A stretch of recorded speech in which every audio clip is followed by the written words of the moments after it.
Don José, buenos días. Buenos días a toda nuestra audiencia. Jueves 24 de enero del 2019, el suelo patrio. Francisco. Directamente del Vaticano se encuentra con nosotros Francisco. Le regalo un pensamiento de él. Dice Francisco. Hagan lío. No, eso le dice a la juventud. Ahora le digo por qué le dijo. Él no dice, déjame leerle el pensamiento. No te compares con nadie. Ten la cabeza bien alta y recuerda, no eres ni mejor ni peor. Simplemente eres tú y eso nadie lo puede superar. Un buen día nos dé Dios, Papa Francisco. Para ustedes. Cuando dice Francisco que hagan lío a la juventud, se refiere al hecho claro, no sean pasivos ante los problemas del mundo. Sean activos. Porque si usted cuando joven no hace lío, de viejo, ¿cuándo lo piensa hacer? Bueno, para aquellos que quieren, Francisco está en nuestra patria. Bienvenido, Papa Francisco.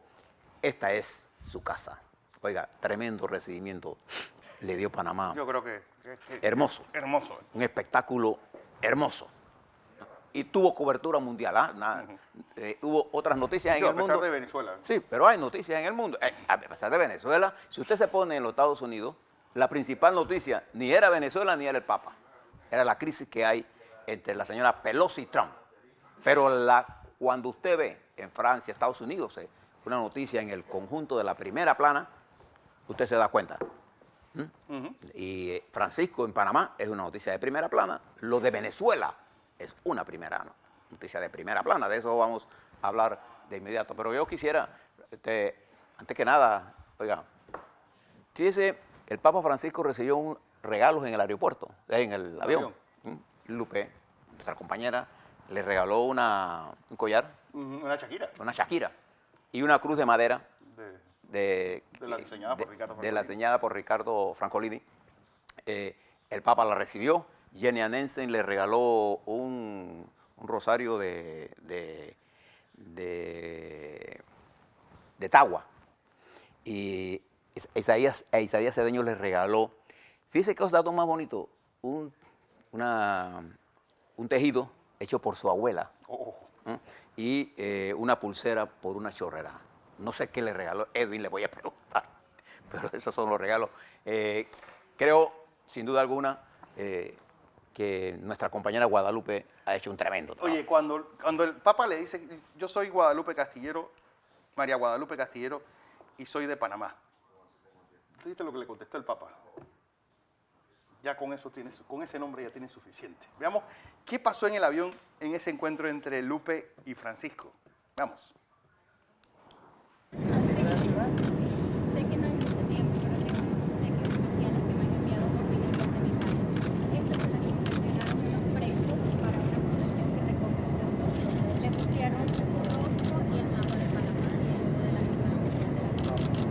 Y este es una foto de San Juan Pablo II en la única visita que hizo a Panamá. Entonces, le regalaron un collar que una comunidad indígena Nave Bukele le hizo para usted con el nombre de Panamá. Soñando que usted pudiera usarlo también acá en la web.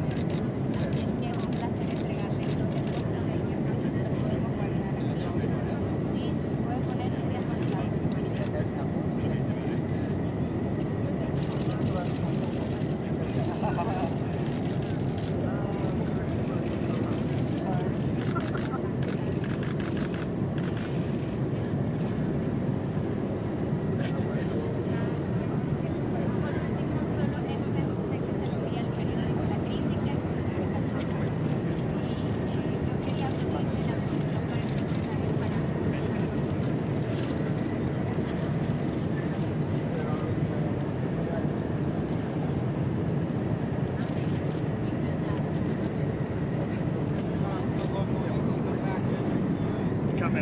Santo Papa, ¿cómo está? Ustedes están viendo allí, doña Bella debe estar llorando, Hombre. por lo menos. A moco Su tendido. padre está allá en Soná, allá en Santiago, donde Lupe esté. Bueno, ese recuerdo lo va a llevar Mírala.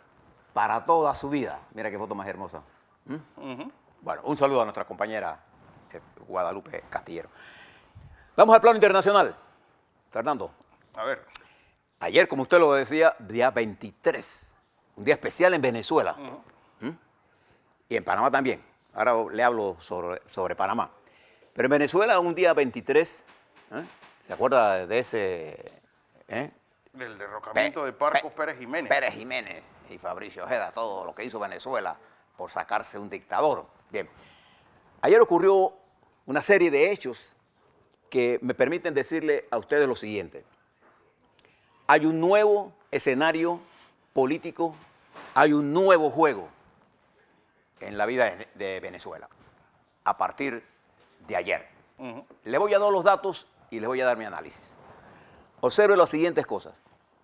En primer lugar, hacía varios meses, un par de años quizás, la oposición venezolana había dejado las calles. Y ayer ocurrió una cosa importantísima, una movilización de la oposición venezolana masiva. Eso no es tan fácil. No. ¿Así? Pero si ustedes notan, e incluso mirando la información del gobierno y la de la oposición, porque hubo una marcha también del gobierno, también masiva, probablemente mucho menor que la de la oposición. No voy a entrar a discutir los números, voy a discutir este hecho. En un momento, una parte de la movilización del gobierno se encuentra con otra parte de la movilización de la oposición. Y por primera vez no hay enfrentamientos. No, movilización que incluso hubo de venezolanos en el Parque Cervantes aquí en Panamá, en David. ¿Pero por qué le llamo la atención a esto? Porque el nivel de cabreamiento que hay en Venezuela también afecta a los chavistas. Sí, el hartazgo ya es generalizado. Esto es un hecho político que pasó desaparecido para mucha gente, pero este es un hecho que explica en gran medida lo que le voy a decir. Obsérvelo, mire las manifestaciones, ambas, sin poner...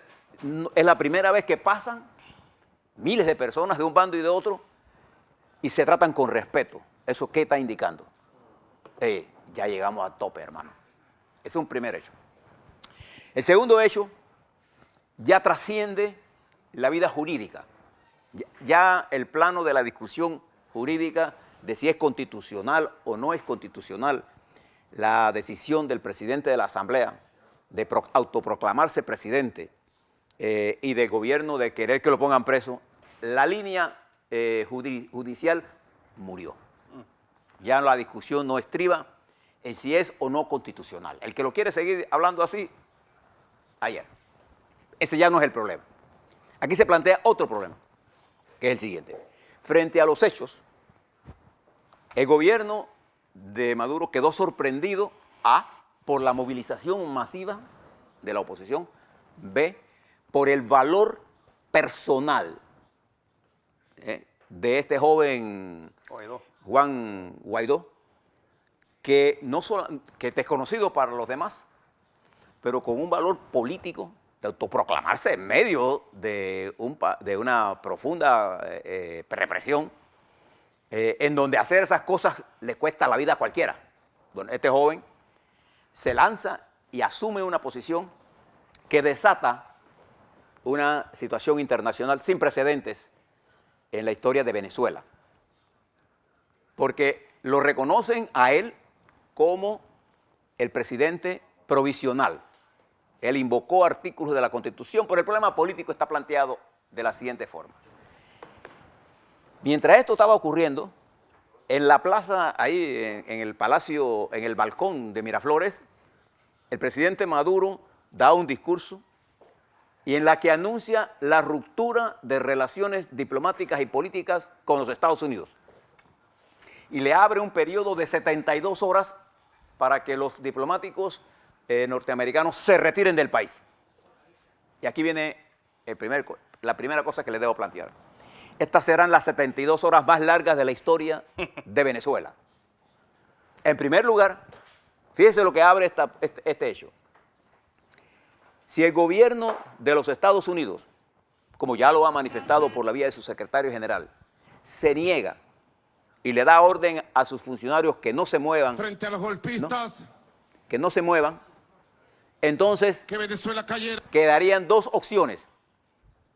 O Maduro lo saca a la fuerza y pone a Trump en una situación ahora complicada, ¿cuál será su reacción ante ese hecho?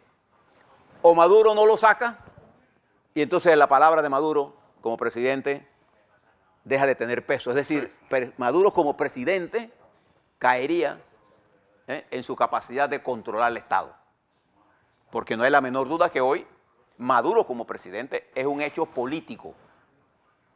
No voy a discutir la legitimidad porque el régimen no es legítimo.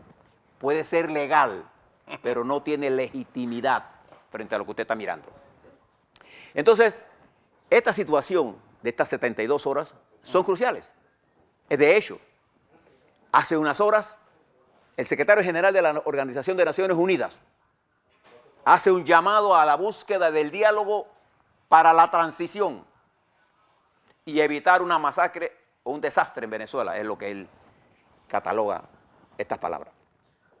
Y ahora hay un conjunto de países en América Latina y en el mundo que reconoce a este gobierno provisional, que ya no es inmaterial si tiene base constitucional o no, es inmaterial, es un hecho político el que está dado. Entonces ahora se plantea un problema serio, porque esta crisis, que abre un nuevo juego, abre una gran incertidumbre de gran peligro. Pero fíjese una cosa interesante que está pasando en Venezuela. La presencia como liderazgo de este muchacho Juan ha sacado del terreno a los otros dirigentes de la oposición, que antes se pasaban era peleando entre ellos quién era el que iba a mandar. Bueno, aquí solo hay un solo muchacho que no tiene, nadie lo puede vincular Con nada. con nada. ¿No? Simplemente ha tomado una decisión valiente, y estos son lo que se conoce en la dialéctica histórica los grandes virajes de la historia. Los imponderables. En otras palabras, Venezuela, la situación venezolana está en el principio del fin de su solución. Ha entrado a un proceso en la que ni Maduro va a poder controlar, ni la oposición va a poder controlar. Fíjese el discurso de Juan Guaidó. En repetidas ocasiones, él se ha referido y su aproximación a los militares es de acercamiento, de decirles, es la hora de que ustedes resuelvan el problema de todos nosotros. Opa. Es un discurso de puente, es un discurso que intenta buscar entendimientos, es un discurso que intenta sumar fuerzas. Le reitero, la solución de Venezuela, que entra ya a su fase final, va a pasar por un acuerdo de transición y que se va a resolver en el mejor escenario a través de un proceso electoral, y habrá un gobierno de transición. De la otra forma, podría haber un enfrentamiento, porque estas son 72 horas fundamentales para Venezuela. Y aquí es donde la solidaridad internacional tiene que entrar. Creo que aquí no se puede jugar al juego de que, bueno, yo estoy con Maduro porque respeto la decisión internacional. Usted debe estar con Venezuela, en realidad. Porque los chavistas necesitan una solución a la crisis. Y el resto del país que no es chavista también necesita una solución a la crisis. Esa es la realidad política de Venezuela. Entonces, ahora se abre un nuevo capítulo. Dependerá mucho ahora de la capacidad de la oposición. Esto no se va a resolver mañana. Esto es un proceso en la que la velocidad también depende de cuántas cosas haga el gobierno de Maduro. Porque, por ejemplo, ¿ustedes recuerdan la crisis de Irán? Cuando los Estados Unidos se negó, ¿qué hicieron la Guardia Revolucionaria iraní? Cercó la embajada. Y la terminaría asaltando. Y terminó asaltándola. Y esto es una situación riesgosa. Los Estados Unidos, para moverse militarmente hacia Venezuela, necesitan de una operación sumamente compleja. No es un problema nada más quirúrgico. Pero las raíces de la solución están sobre la mesa. Y no hay ninguna solución que pase porque perdure el régimen de Maduro. No hay solución. Ya Maduro es el problema. Maduro no es la solución de Venezuela. Entender esta situación es harto complicada porque los que están en la trinchera peleando son los venezolanos. Y en estos días, estas últimas horas, cerca de 13 venezolanos han muerto. Y vendrán más confrontaciones. Pero creo que ya estamos en la cuenta regresiva. Y ojalá los militares venezolanos comiencen a mirar con luces largas y busquen un encuentro con su pueblo. Y habrá que tomar algunas medidas. Ustedes se preguntarán, ¿esto ha pasado en otros lados? Sí, esto pasó en Panamá. ¿Ustedes recuerdan en Panamá, en el año 88, los Estados Unidos reconoció a Del Valle, pero no reconocía a Solís Palma? Y sobre el reconocimiento a Del Valle, los Estados Unidos tomó decisiones con el gobierno en el exilio de Del Valle. Y ahora los Estados Unidos, al reconocer a Juan Guaidó, lo que está haciendo es tomar decisiones con él, pero él dentro. Es una nueva situación, compleja, Muy complejo. difícil. Su solución va a depender mucho de la madurez de ambos bandos. Pero hay una cosa que a mí en lo personal me llena de esperanzas positivas para Venezuela. Tanto el chavismo, entendido el chavismo en su base, no en quienes se nutren de las riquezas que se roban del Estado, sino el chavismo en su base, sabe que ha llegado al fin. Lo que no encuentra es la vía de cómo salir de eso. Entonces es un pueblo atrapado. Ayer el país está movilizado. Y usted puede estar seguro que todos los que están ahí quieren una solución, salvo los que se lucran de ese grave problema. De manera que las próximas horas para nosotros serán de vital importancia, particularmente por la salida de este problema. Creo, Fernando, que estamos frente a una crisis que ya tocó fondo ahora sí y que solo espera su solución.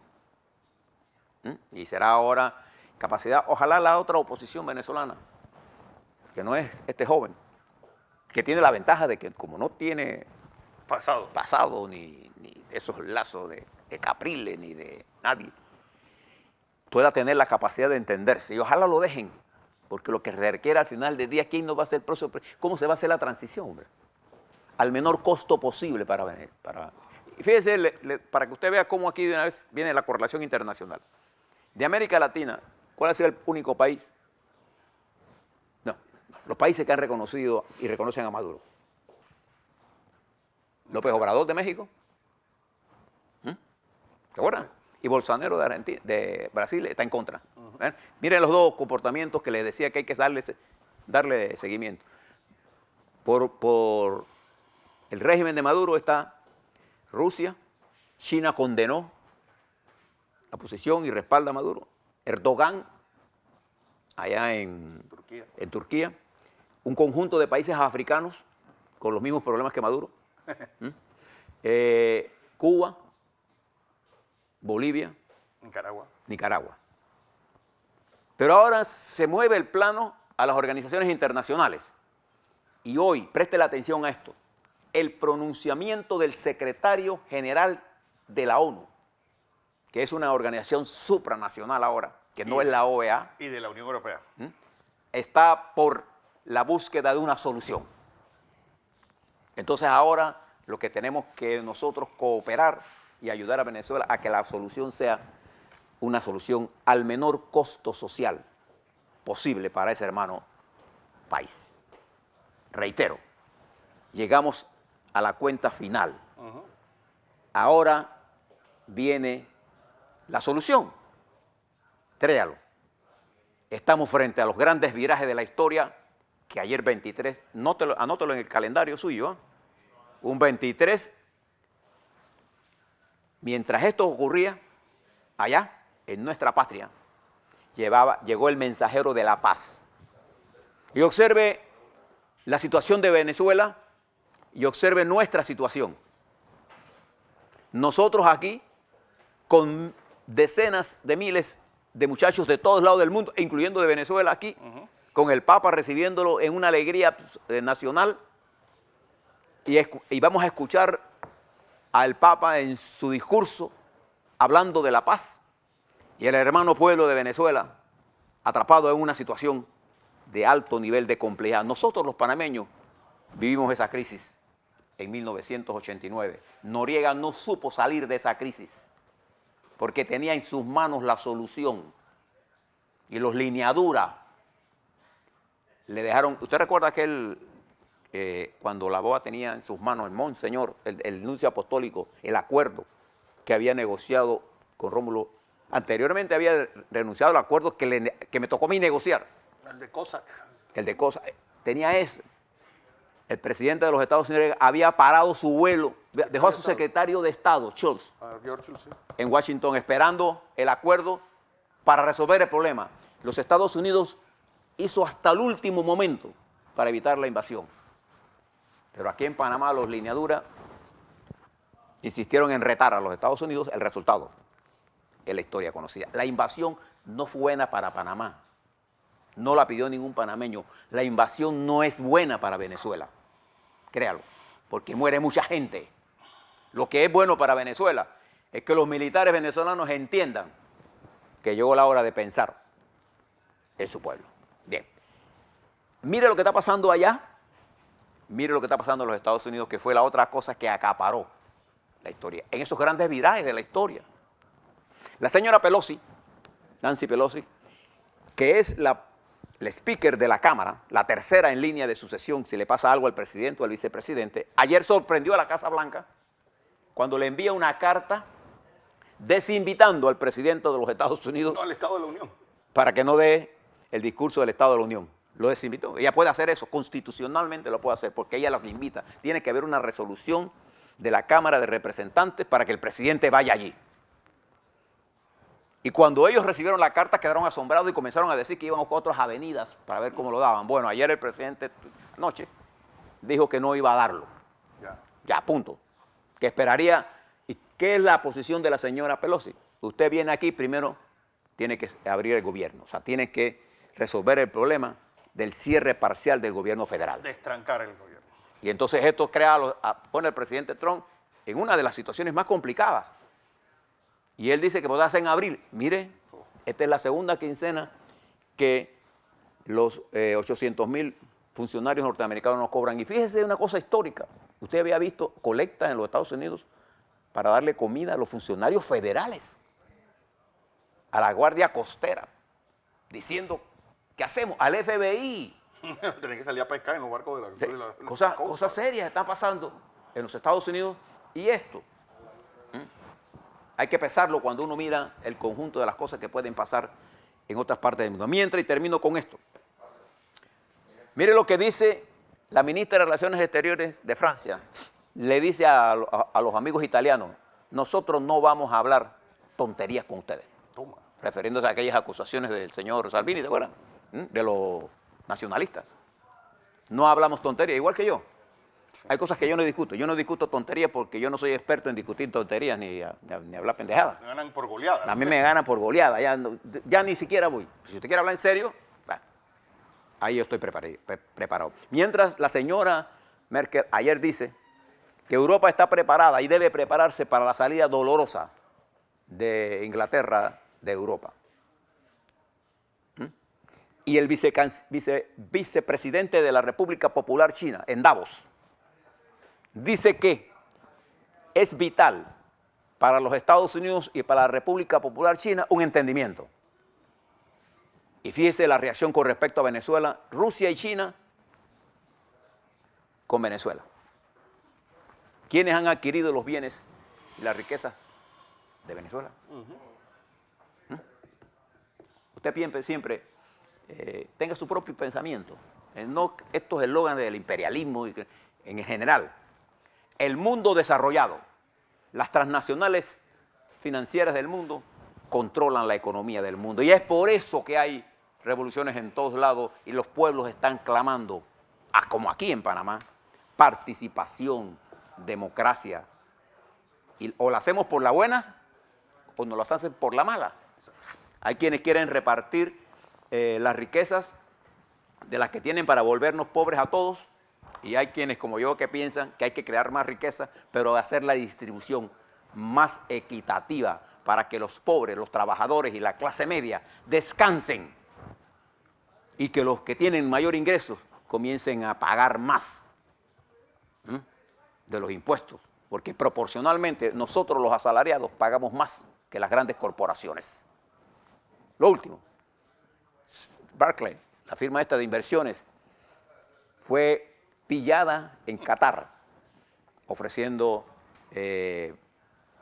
pagos multimillonarios en ese país árabe. Ese es el mundo de las transnacionales. A la vuelta, Francisco, en nuestra querida patria.